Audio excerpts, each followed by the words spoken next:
Ça faisait un petit moment qu'on vous avait pas vu sur Téléfoot. Ça fait plaisir de vous revoir. Ouais, ça fait longtemps, ça fait longtemps. Je suis revenu, très content de pouvoir revenir et parler avec Téléfoot. Si je vous évoque le nombre 300, ça vous dit quoi? J'essaie de... 300, c'est bientôt le chiffre que vous allez atteindre dans votre carrière concernant les buts à pas encore 25 ans. Vous Ouais, n'allez pas me dire que vous les comptez pas. Je les compte, mais j'avais pas fait le compte comme ça. Ouais, quand tu fais le calcul, c'est vrai que ça arrive, mais ouais, c'est symbolique, c'est symbolique. J'espère arriver rapidement à ces 300 buts et espérer marquer encore plein d'autres buts, c'est l'objectif. Est-ce que c'est quand même quelque chose de fort à vos yeux? C'est spécial quand tu sais qu'il y a pas mal de joueurs qui ont marqué l'histoire du foot et ils n'ont pas mis 300 buts. Surtout qu'il y a pas mal de buts qui ont une histoire, qui ont une symbolique. Il y a eu des buts importants, des buts qui ont donné des titres.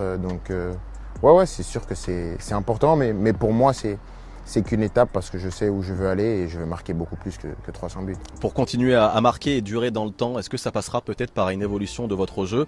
Quand je pense à ça, je pense à Cristiano Ronaldo par exemple qui a fait ça.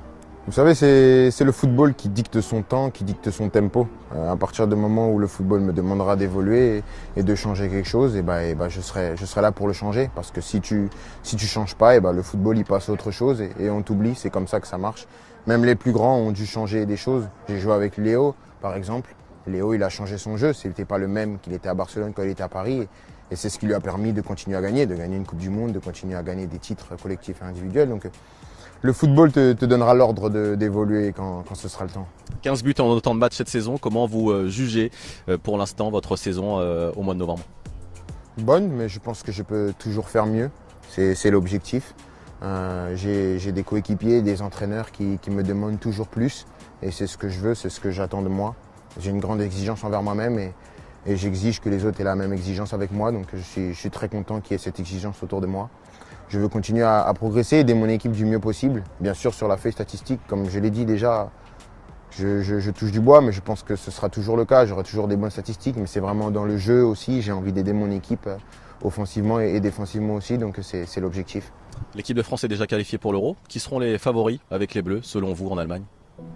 Déjà, avant de parler de favoris, je pense qu'on veut déjà être tête de série. Je sais que ça ne parle pas à tout le monde, mais c'est important. Il faut gagner les matchs. On est qualifié et ça nous évitera peut-être de retoucher une poule comme on a touché au dernier Euro.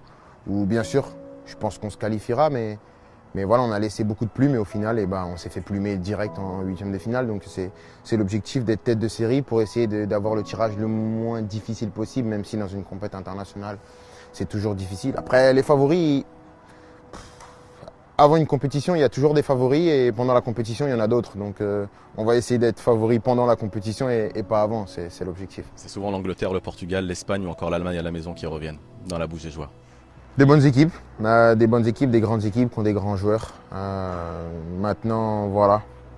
Dans les derniers Euros, il y a eu des surprises à chaque fois. Des équipes qu'on n'attendait pas et qui sont arrivées dans le dernier carré ou qui sont arrivées à sortir des gros. Donc on n'a pas envie d'être la mauvaise surprise, on veut être au rendez-vous durant cet Euro. Kylian, est-ce que vous espérez régler votre avenir avant le début de l'Euro? C'est difficile parce que j'ai pas beaucoup envie de parler de ça. C'est quelque chose dont j'ai pas envie de parler, surtout que je l'ai fait déjà en juin et ça a pris une grosse partie de la sélection, donc c'est vraiment quelque chose dont j'ai pas envie de parler. J'ai vraiment envie qu'on parle de l'équipe nationale. On a des très bons résultats. On a une équipe qui est invaincue dans les qualifications. On a des joueurs qui ont battu des records, des joueurs qui sont sur une belle lancée. Je pense notamment à Antoine Griezmann ou à d'autres joueurs qui sont très en forme en ce moment et j'ai envie qu'on parle plutôt de ça plutôt que de moi sur quelque chose qui va se régler bien un jour. Donc il y aura le temps de parler de ça. C'est un groupe qui se connaît très bien, le groupe France. Qu'est-ce qui fait qu'il s'entend aussi bien? Je suis certain que les parties de Uno, ils sont peut-être pour quelque chose. Il y a bien sûr un peu de ça. Il y a du fait que beaucoup se sont connus jeunes, beaucoup ont un lien qui est hors foot, mais il y a aussi, je pense, ce respect entre les générations, parce qu'il y a des joueurs qui sont plus anciens, qui jouent pas, par exemple, au Uno, mais il y a ce respect et cette admiration. Je pense qu'on s'admire tous, on admire tous les joueurs et on est très fiers de faire partie de cette équipe. On sait que c'est un privilège et on a cette ambition commune de marquer l'histoire. Donc c'est tout ce cocktail qui fait que voilà, aujourd'hui ça marche très très bien. On est très content et on veut continuer comme ça. Le capitaine que vous êtes, le grand frère aussi que vous êtes, conseille quoi à Oren Zaïre Emery au quotidien? Il est vrai que vous avez quelques similitudes dans votre parcours, notamment dans la précocité au plus haut niveau. Je pense que c'est un joueur qui est déjà prêt C'est un joueur à qui il ne faut pas donner de conseils. C'est surprenant ce que je vais dire, mais c'est quelqu'un qui apprend vite. Donc s'il fait des erreurs, il va apprendre vite de ses erreurs. C'est quelqu'un qu'il faut le laisser faire ses expériences sur le terrain, découvrir les choses. Moi, j'étais comme ça. Il va apprendre vite. Le but, c'est juste de l'accompagner en dehors. Parce qu'en dehors, aussi vite il soit sur le terrain, il a 17 ans et c'est à nous de le protéger de tout l'envers médiatique, de tout l'envers populaire aussi, parce que les gens lui donnent beaucoup d'amour, mais on sait comment ça se passe. Au début, c'est l'amour et après, il y a des choses un peu moins bien qui arrivent et c'est à nous de le préparer et de le protéger sur ça. Sur le terrain, il faut le laisser. Et il a des entraîneurs de haut niveau qui vont le conseiller et nous, on est juste là pour l'accompagner et ça va bien se passer pour lui, je suis sûr. Vous n'êtes plus les mêmes, les mecs. Vous savez pourquoi? Champion du monde! Plus fort, toujours plus fort, toujours plus haut. L'un des points communs que vous partagez avec Didier Deschamps, c'est l'esprit de gagne. Est-ce qu'il y a une scène qui vous revient à l'esprit concernant justement ce trait de caractère qui le caractérise lui comme vous? C'est quelqu'un qui veut toujours... Il est là. C'est quelqu'un qui veut toujours gagner. C'est quelqu'un qui construit tout autour de ça. Il a très bien compris comment gagner.